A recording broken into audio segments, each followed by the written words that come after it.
a second exemplar of task number 1 in the final PEP. So in task number 1, we're looking for this case study. So contents page, which outlines really clearly what I'm going to be looking for, and it is an affordance to the reader. So we now are looking for data summary, and notice the annotations have been used to advantage. So they've looked at the data sets that are there in terms of professional discussion, observations, and they've highlighted bits and pieces. Also the multiple intelligences, and highlighted those things. NAPLAN in a similar way. So they're using a range of data sets. And the pre-test.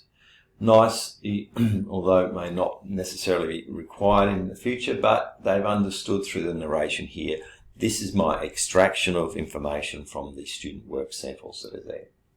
So they've done it for 2 students. This is now aggregating. This is aggregating the information, but what I particularly like here is therefore. Therefore, they are the strategies that will match these areas here.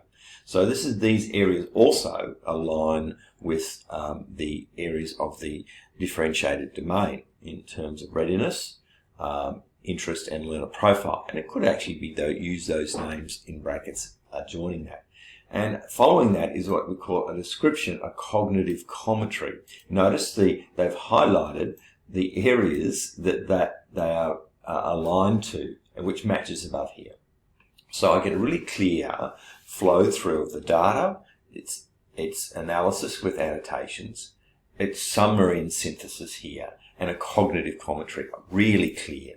It's flowing through. And let's repeat for the other students that are there. Then it flows on to say, okay, so what's that mean? So here I have scaffolding, and that's elaborated. And it's got academic justification in there. Tiered learning, VARC strategy, and so on. So you can see that although they're mentioned here, they are elaborated here.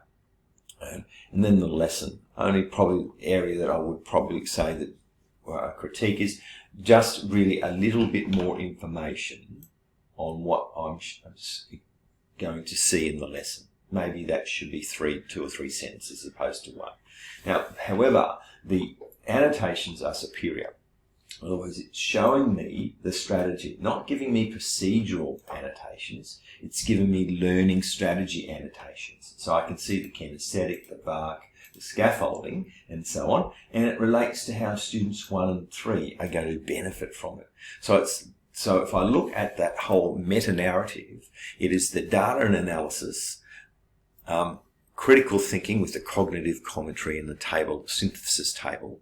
Then it flows through, here's my planning, and even the annotations are reinforcing those things. So it's really highly developed, and it finishes obviously with the references that are appropriate. So a very strong submission and example of what task 1 will be. And this aligns so well to the GTBA sections 1 and 2.